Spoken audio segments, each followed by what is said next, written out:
Financial leadership is changing. CFOs no longer record history. They make history. This podcast will help you become a better leader, strategic thinker, and digital visionary. Welcome to Secrets of Rockstar CFOs, the ultimate podcast for chief financial officers. Follow along as Jack McCullough engages in exciting chats with accomplished CFOs, learning how they overcame obstacles and positioned their companies for the future. Here's your host, Jack McCullough.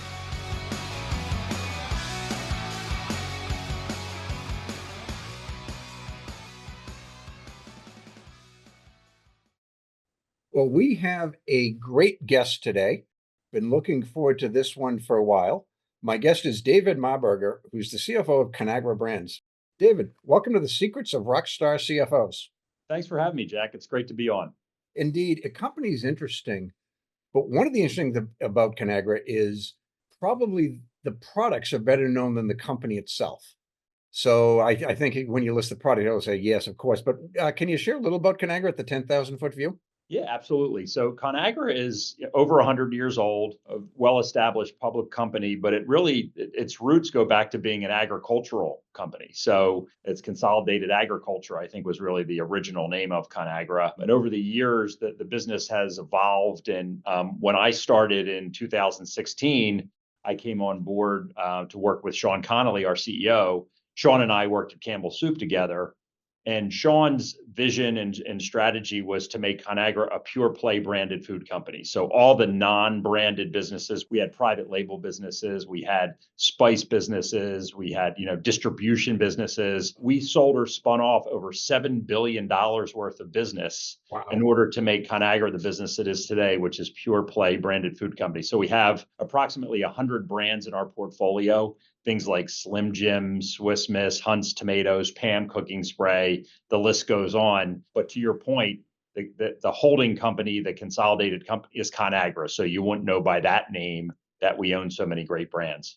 Yeah, no, it's interesting. And you mentioned Slim Jim. And over the weekend, I happened to see a Slim Jim commercial, which is great. It was featured a pro wrestler who I don't know, but you're still using Randy Macho Man Savage in your ads. So it's amazing because, when I first saw that too, I was thinking, well, Randy's no longer with us, an icon. But if you think about brands, and we have a lot of brands in our portfolio, Orville Redenbacher, Marie Callender's, they were actually people that, were the entrepreneurs, way back when that started these brands, and those brands carry on, right? So the same thing with the Randy Macho Man Savage, iconic really stands for, a lot of great things that, the Slim Jim brand stands for. And so it really works and it really resonates with our consumers. And so it's kind of like a brand carrying on.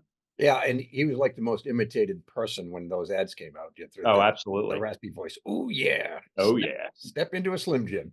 So cool. So you mentioned Orville Redenbacher. Is the guy that we remember from the commercials, is that the actual Orville Redenbacher? It is. Yes, it is. So he, like Colonel Sanders, he was a real person and he Absolutely. was in the commercials. So cool. But anyway, as fascinating as Slim Jim is, I'd love to chat a little about your own background. So you grew up in Philadelphia. I did. And you're the youngest of six. I am. Yep. So. Born and raised in Philly, and youngest of six.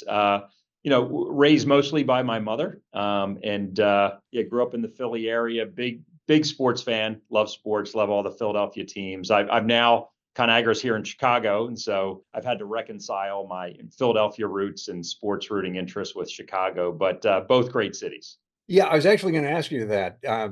Bears play the Eagles. Which way are you going? So. Great. Well, I went to that game. The Eagles played here in Chicago, and I went to the game, and I rooted for the Bears because everybody I was with was rooting for the Bears, but I was really rooting for the Eagles. So the Eagles are my number one team in football, and the Bears are second. Okay, so that's a pretty reasonable thing. I've never not lived in a New England state, so I've never had my loyalty to the Patriots or any of the local teams tested. So cool. Yes. But so you grew up in Philly, and then you studied accounting and economics at UMass Amherst. Always great to talk to somebody from with a connection to Massachusetts. Yes. So when you were a young person, what was it about business that you found attractive? It's interesting because I have 3 kids now, and they all went to school and college, and ultimately were business majors. And it seemed like back then, today, when they were in high school, they took business classes, they took accounting. Back when I graduated high school in 1982, I never took an accounting class. I really didn't have much business experience. So when I went to UMass, I majored in business, but I didn't really know what I was getting into. And so when I started taking courses, it opened my eyes to business, but I really connected with accounting. Accounting to me was always the language of business. I always liked numbers.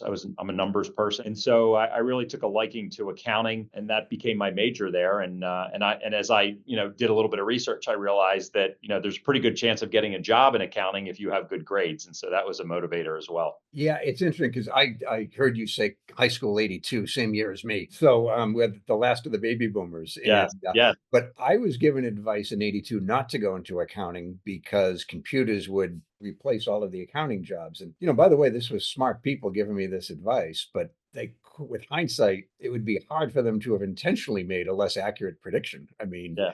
it's information technology has created a million accounting jobs. It Oh doesn't yeah. Well, take and it there's away. a shortage of accountants actually. Yeah, Not yeah, as I many would. people are getting into it.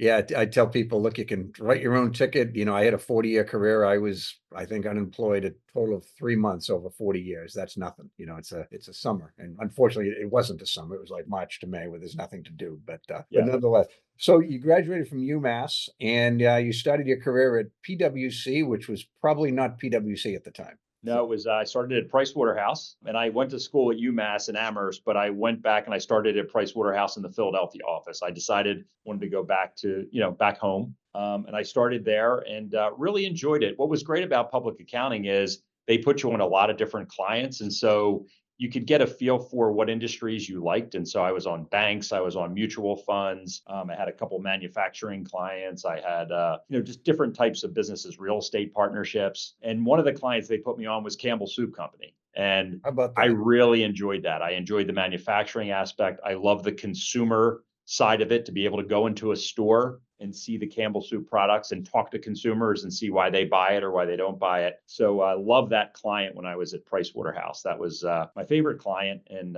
ultimately, is where I went and took my first job outside of Price Waterhouse. Yeah, and Campbell's, it has to be one of the biggest employers in the Philadelphia area, I have to think. So. Oh, it is big company, and it's in Camden, New Jersey, but it's 5 minutes from downtown Philadelphia. So you've worked at Campbell's, Tasty Baking, and Godiva. If you love food, what a great way to start your career. Who wouldn't want to work at Godiva at some point in their career, right? You can see a theme here, right, Jack? Yeah. Yeah. So yeah, it was at Campbell. Was at Campbell for over 10 years. A great company, even though Campbell's is a competitor right now with us being at Conagra. Really great company. I worked with some amazing people. I had the opportunity to do a lot of different things at Campbell. I was in the internal audit department. I went into a lot of the different businesses. So I was the CFO of the soup business. I was in food service. I was, I did M&A work in corporate development. And then my last job before I left, I was the CFO of the food and beverage division of Campbell, which is all the non-soup brands like Prego and Pace and a lot of brands like that. And that's when I worked with this fellow named Sean Connolly. Sean and I worked together at Campbell. That's how we met. And fast forward to today, he's the CEO of Conagra and I'm the CFO. Cool. How about that? So, and then I'm curious because every very successful CFO I've spoken to along the path, they can reference a mentor or maybe even multiple mentors who made an impact on you. And do you have anyone that sort of sticks out when you look back that is like, wow, I learned a lot from that person? Yeah, I feel like that you accumulate your list of mentors as you go, and they kind of change along the way. A gentleman by the name of Ed Loveridge at Price Waterhouse. He was, the first person I worked for. He became the managing partner of that office. Just learned a lot from Ed. When I got to Campbell, there were so many people at Campbell, but an HR person I worked with, Chris Brewer, was really impactful in my career, gave me great advice on how to navigate my career. And then I worked for a guy named Jerry Lord, who was the controller, really good. You pick up different things from different people. And so, a mentor like Jerry Lord, who was the controller, really helped me understand how to navigate the street's expectations with, what you have to do to be a good controller, and kind of the process you need to go through to generate results and set targets and all those kind of things. Whereas a Chris Brewer was HR, gave me a whole different set of things to think about in terms of navigating a career. How do you work through different challenges and take different jobs and navigate different situations? And so, the mentors I've had have all played kind of a different role for me. the given time where I was in my career. And then I met Sean later and a guy named Jim Goldman, who Sean and I worked for. And they really were just amazing in terms of the branded side and really talking about the consumer and brands. And so, it's gone on from there to this day. That's fascinating. And guessing at this point, you probably are mentoring a lot of up and coming professionals yourself, either formally or informally. I try to, Jack. I have a lot of experience now. And so I try to allocate a higher percentage of my time just, meeting with people here at Conagra and outside. My kids are at the age now where they're in the business world and they're on LinkedIn and they're networking. And so a lot of times I'll be talking to friends of theirs, to help them navigate career decisions. But I spend a lot of time here at Conagra working with, my direct reports, but the broader organization. I have over 700 people that ultimately report up through me. So I try to, whether it's, town halls that I have twice a year with the finance and IT organization, I'll do coffee chats where I'll just meet with just groups of people, or my direct reports, I'll meet with their team and just kind of go around round table, get them to introduce themselves. I'll give some general career advice or just, a quick update on the business, things to think about, some philosophies that I have. So I try to do that as much as I can. Yeah, it's such an important thing. And I've mentored some people along the way. And, it's interesting because a lot of them have become vastly more successful than I ever did. So it's a strange feeling, but it's a mostly positive. But you did your job. Yeah, I was a better mentor than I was a CFO, perhaps. Yeah, cool. But anyway, you joined Conagra in 2016, if I recall correctly. And that must have been a crazy time because it was around the time they moved from Omaha to Chicago. And you also did the rebrand from Conagra Foods to Conagra Brands. So welcome to the neighborhood, right? I mean, wow. So was Jack, it was one of the most professionally challenging times of my career, but that's why I came here. I've worked with Sean, as I mentioned, I worked with Sean at Campbell Soup. And from the first day that I met Sean Connolly, we always hit it off. He really is a really talented leader, in terms of understanding, brands and consumers, but also understanding the financials, understanding people, and just he's fun. I like to have fun when I work. Humor is a part of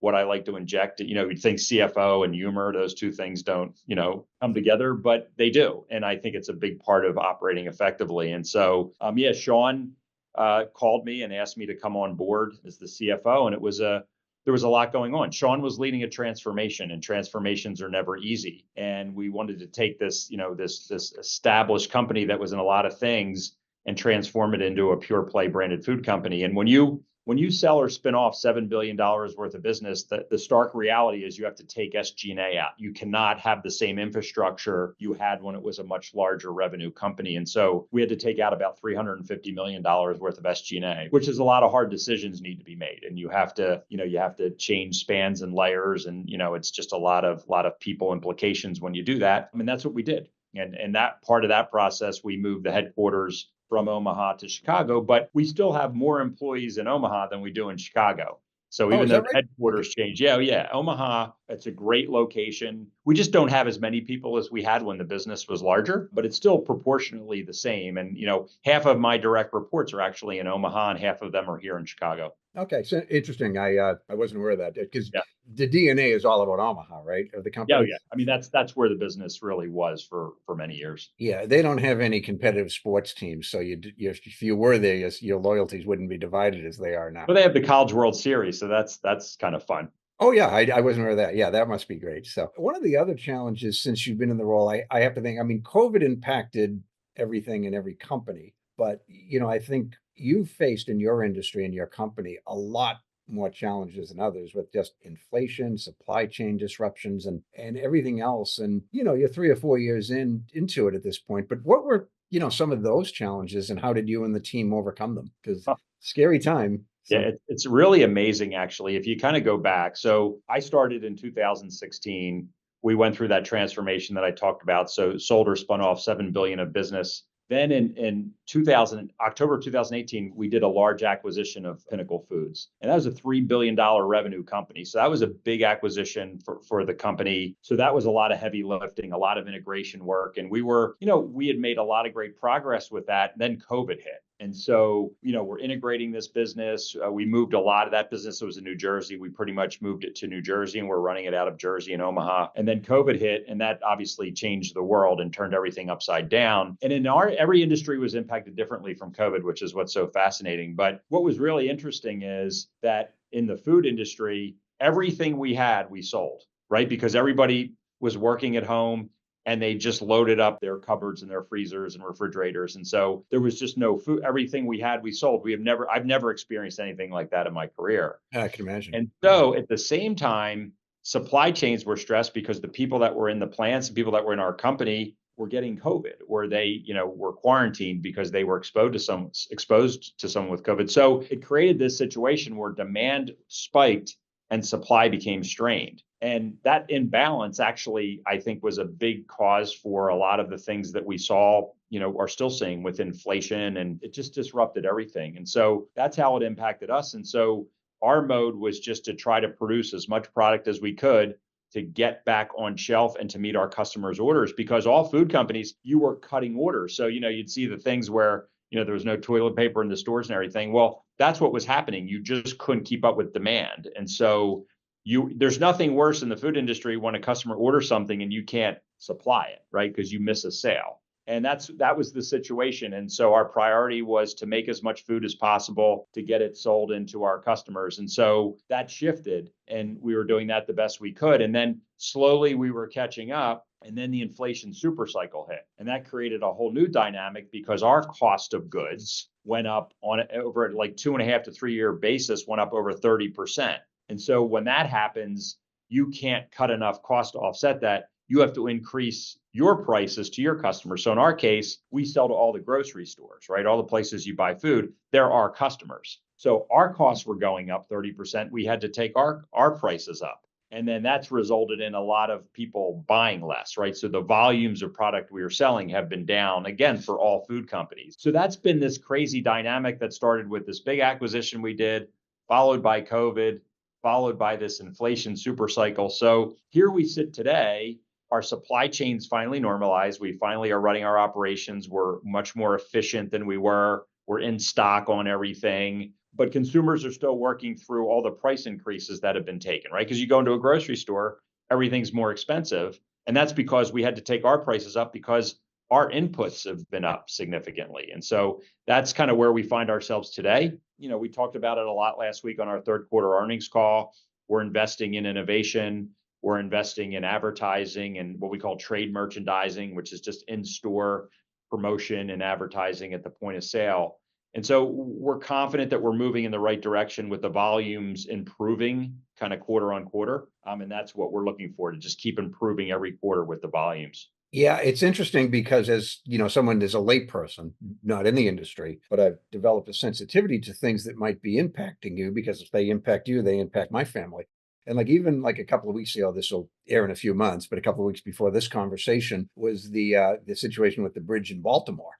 And I immediately was thinking, food disruption again, and these are sort of the types of things, these events that you don't know what they are, but they seem to be increasingly common, and you just have to be fast and flexible in preparing for them. Jack, I've been doing this a long time, and as part, any CFO, if you're publicly traded, especially, you have your filings every quarter.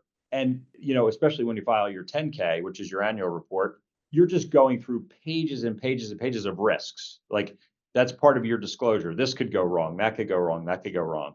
And inevitably, you wake up and, something like that happens, where the tragedy, where the ship, hits a bridge and knocks, the bridge out of commission and disrupts, transportation, the global pandemic, right? All of a sudden that, that really kind of came out of left field and impacted the world. And so you spend a lot of time trying to think and plan for every possible risk. But what I've learned is you just have to have, and it's one of our core values here at Conagra, it's agility. You just have to be ready for anything. And you have to have processes where, you assess, you get the right people together, you get information, you make decisions, and you move forward. And you have to be ready to do that at all times. Yeah, no, that makes a lot of sense. So earlier you referenced innovation. And I think to a lot of people, they don't think your industry, they don't think of that industry as necessarily particularly innovative. But I have to think just with, all the challenges you're facing, not the least of which is consumer tastes are always changing. When I talk to my nieces and nephews who are Gen Z, very different than, what I was eating and drinking at the same time. But how important is innovation in the industry and how do you approach it strategically? Innovation, I think innovation is important in any industry. It's particularly important for the food industry, and it's really core to our strategy here at Conagra. And it's back, kind of to kind of go back when I worked with Sean at Campbell, we worked together a lot on innovation, right? So how we're going to drive the brands, what was the innovation, and so I developed a great appreciation for that whole innovation process and how it works in food. And I think we do it as well as anybody here at Conagra, and it all begins with what are trends around food, right?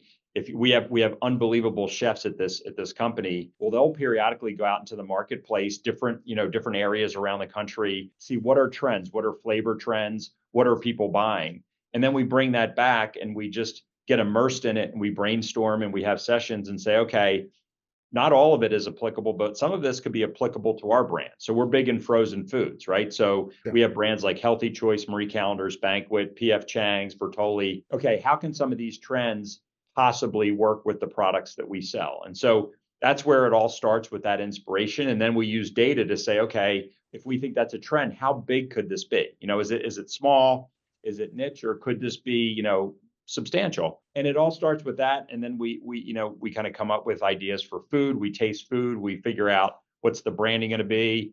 My people make sure that we make enough money if we're going to go forward and do it, and make sure it has the right margins and cash flow. And that's how we do it. You look at some of the brands we have. A brand when I started here, the whole narrative was frozen food is like, remember the old TV dinners? It was like the old frozen food was like a frozen puck of terrible food. Oh, I remember. Yeah, some of them, with hindsight, they were awful. I don't know that we thought that at the time. Yeah, and it just, so people associated frozen with bad, and as Sean always says, it's frozen's just a temperature state. Actually, frozen's great because you don't need to add preservatives. You can flash freeze something and then it's available when you want it. The problem was the food, not the frozen. And so our whole thing was, let's make better food. Let's come up with things that are more contemporary. Let's put more food in the product. We're going to have to charge more money for it, but instead of it being $1.99 frozen thing that nobody wants, let's charge $3.99. It's still a good value relative to going out to dinner, and you can have a power bowl and Healthy Choice that is healthy, that fills you up, gives you protein or whatever you're looking for in your diet, and it has great, contemporary flavors. And so the results of the Healthy Choice business are amazing. We've doubled the business, we've improved the margins and profit, and that's just an example. It was all driven from innovation and insights. Yeah, well, young people won't know this, but I remember in the 1970s eating like Salisbury steak dinner. Yeah. And I was with my Aunt Carrie, and it was like the frozen steak, the mashed potatoes, and I think it was like pudding or some dessert. Yeah, or the brownie. I used to love the little Yeah. brownie that you would get. That was like, a home run if I could have the brownie. Yeah, exactly. I just remember my Aunt Carrie having it, and she just thought it was awful. And she said, "Yeah, I have potato, steak, and pudding, and if I were blindfolded, I couldn't tell you which was which." But Well, we've come a long way. Yeah, you certainly have. I've had them recently, and you're right. I mean, the quality is it's very high. It's not like it used to be. And I never thought that it was, I just thought somehow freezing stuff, made it worse, but it is actually the food quality. So Yeah. good for you. So the other thing I wanted to reference or talk about, you referenced a couple of times the large transactions that you've done. And very impressive, but I'm almost as interested in exploring them, like the cultural impact on the company, because most acquisitions and mergers fail not because the businesses don't work. Usually really smart people have figured out that the businesses are going to work, but it's the cultural change that these types of huge transactions bring. So what has that been like, integrating brand new companies and working with different cultures and whatnot? I'm sure it's challenging and fun, but sometimes a headache too, right? It's a great question, actually, because I've done a lot of different acquisitions in my career, larger companies and even smaller brands. And so sometimes one of the dilemmas is, you're buying a company because you believe that company is worth more to you than the seller would believe it's worth to them, right? So you run all the numbers and all the assumptions and everything, and you ultimately agree on a price that you pay for a particular asset. But you have to be careful because you have to really understand what was the secret sauce that made that business what it is. A lot of times when you buy it, you'll get synergies, right? Because you're running it. We're a $12 billion company. So if we buy a small brand and we can start buying all the stuff, leverage our scale, right? We can cut the costs. But you have to be careful because you don't want to make changes to a business that could change its core, right? That could change, that the consumer could look at it and say, well, you've now changed my product, right? You've saved some money, but I don't want to buy it anymore. And so, and that's the trick. And a lot of times, you'll hear different philosophies where people will say, you buy a company, you leave it alone, let it, be separate. You'll have other people that say, nope, you want to bring it into corporate and run it out of corporate so you can integrate it as part of how you run the broader company. And I've kind of learned over the years, I don't think there's any one right answer because I've seen it work both ways. I think it gets down to, Jack, you have to understand the essence of what you bought. What was the strategy? What made it special? What was its competitive advantage? What is the competitive advantage? And make sure that you don't lose that, as you own it now and you run it. Yeah, that makes a lot of sense. And you're right. There's no one answer for it, right? I mean, an example of a company that took over everything, Cisco, the networking company, not the food company. I was with a company that was acquired by them. I was a contract CFO. When the acquisition went through, it was like, boom, they had like a SWAT team. Is all the Cisco signage. They were on like Toshiba's, I think, or maybe Dell, or maybe it's the other way around, but we had to give up our Dells for Toshiba's. But they wanted you to be part of Cisco immediately. You're part of the team. We're working together to develop great technologies for our customers. That worked for them. It doesn't work in every industry and for every company. So they certainly made it work. So I'm actually legally obligated as a podcaster in the CFO sector to ask you this question. But how do you see generative AI and technology generally changing the nature of financial leadership? Yes, it's a legal obligation. I'm under contract. Yeah, you're under contract, right? So listen, I think it obviously is going to have a major impact on things. If I kind of look at the way I think about it now, we're a lot of it is just, trying to get your hands around what it actually is, right? So, from our perspective, we start at the top. What's the governance around this? So how, as a company where we have R&D function, we have finance, we have HR, we have all these different functions. Everybody can find a way to be able to use it to become more efficient, to make decisions more timely. But you have to have structure around that, right? So you need a governance model. You need to be able to say, all right, somebody is going to oversee kind of how we prioritize where we spend money to be able to leverage this. And so we spend a lot of time working on that now. We've developed what we call an AI kitchen, right? Where we have all of our different opportunities kind of so we can constantly, as a leadership team, understand, okay, what are some of the opportunities out there? What will it do for us? Is it a cost savings, or is it we can make decisions more quickly? Is it eliminating, work that people don't want to be doing so they can make, do more value added work?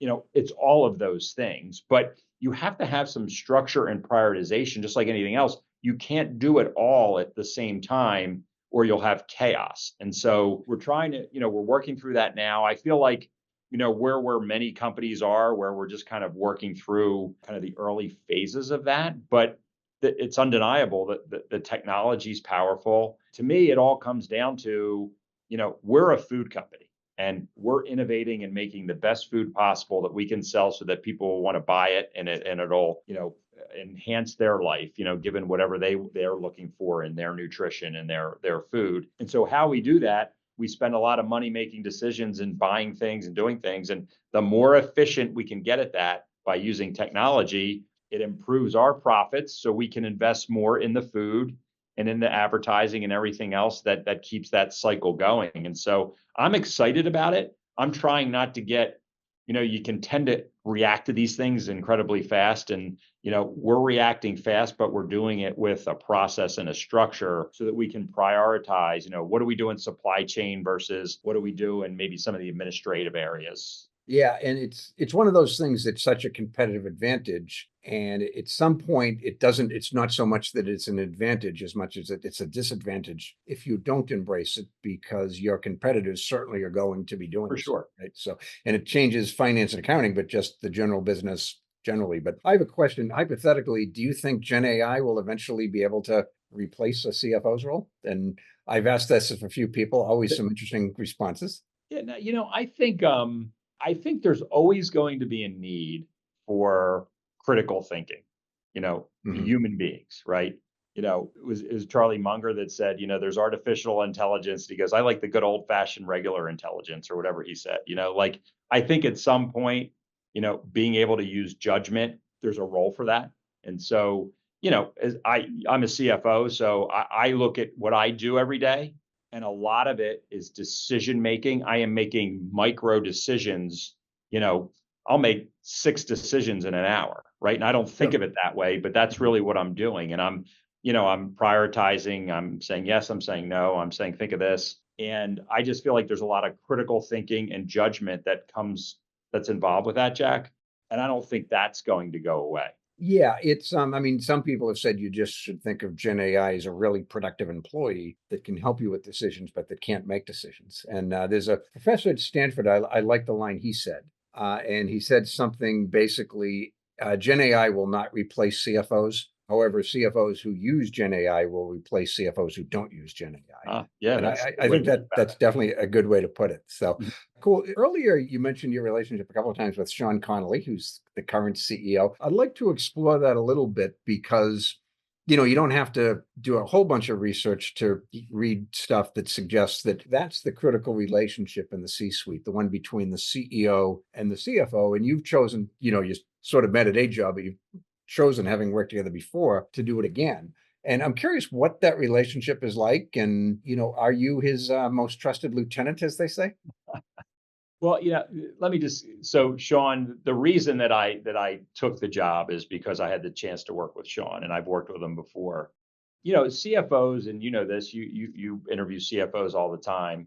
There's a lot of opportunity for CFOs to get into more than just the numbers, right? In fact, that's the expectation today. And I've always enjoyed the operational side of being a CFO. So I want to be able to understand, not just the numbers. That's a given, right? I have to make sure we have internal controls, that we're issuing financial reports, we're projecting the business. That, every CFO has to do that. But I want to be able to be involved in the discussions around strategy, around, just different decision making we have at the operational level. And I want to be brought into those decisions. And ever since I worked with Sean, it's every day we're here, that's the way that Sean and I work together. Most of our conversations are around the business, around trends that we see, opportunities we have in the business, challenges we have in the business. What I think about something, I tell him what I think.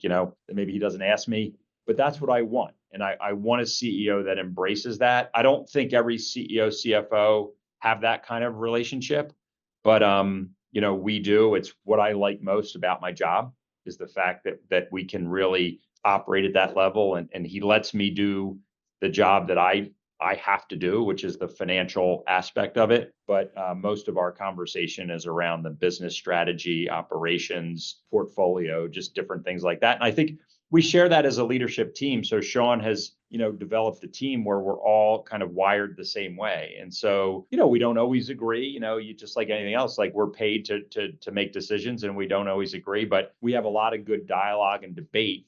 In fact, I look forward to some of the debates we have around the business. And so that's the culture and environment that he's created. And I love it. It's how I operate the most effectively. Yeah, that it sounds like a great relationship, and it sounds like you two are quite close on a personal level as well. But the mutual respect, the sharing strategic vision, and just the ability that you can say things to him that he needs to hear that he might not want to hear. And it seems like you have all of those things going for you. It's funny, you say about that, like, close on a personal, because there's always that thing, like, are you friends with people at work? And I have a reality. I'm the CFO, and Sean and I work closely together. We are friends, but I understand I have a job to do. And if I don't do my job, he'll bring someone else in that can do it. Right. So Yeah, yeah. I'm crystal clear on that point. Mhm. I have no problem with that point. Right. So I can still be his friend, but he knows I have a job to do, and I have to deliver. And so, I think people just always have to keep that in mind, right? That there's a job we have to do for shareholders as a publicly traded company, and every day that's kind of the mindset and the priority. Yep. No, that makes a lot of sense. So, I like to ask a fun fact, but it worked itself into the conversation naturally earlier about, I was going to ask you about the Eagles versus the Bears. But do you have any maybe interesting hobbies or things about you that people are surprised to find out that a CFO of such a large company would have?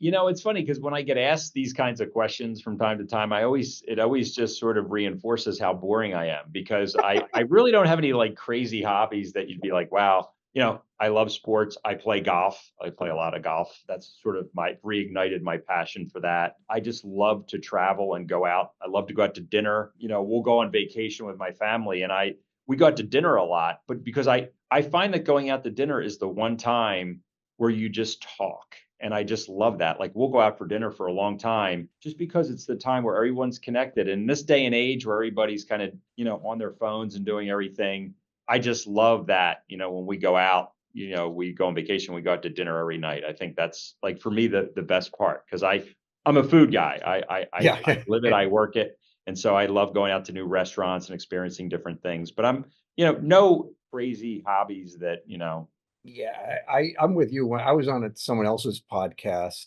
and I was asked, what are your hobbies? And I don't have anything that's interesting. So as a joke, tried to convince the guy that I did Brahma bullfighting.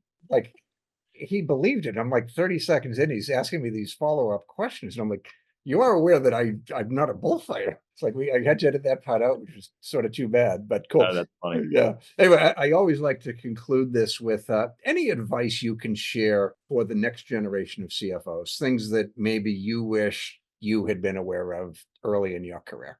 I think when you're starting out, especially in your career, it's all about building your foundation, have that continuous improvement mindset. As somebody told me once in my career, Dave, you need to be relevant. You need to be doing something. So when someone looks at your job, you can, it can become apparent the value you add, what you do. And so the way you get there is you're constantly learning the technical aspects of whatever job it is, whether it's finance or outside of finance. And I think that's always there, and you always have to continue to get better. I mean, to this day, I've been a CFO for over 20 years, and every day I feel like I'm learning, just through reading and just keeping up to speed. And then I think it's the technical side, but it's the leadership, and really understanding that the differentiator is being a good leader. And it's about motivating people, building good teams, leading doing things the right way, being holding people accountable,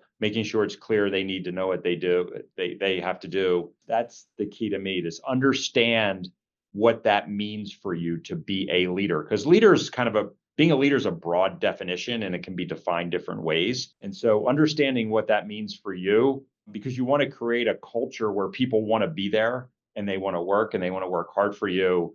And that happens by, being a good leader. You don't want to work for somebody that you really don't like, and it just makes your life miserable. And so, we have a job to do, but, understanding how to create culture and be a leader, I think, is the biggest single thing that will progress your career.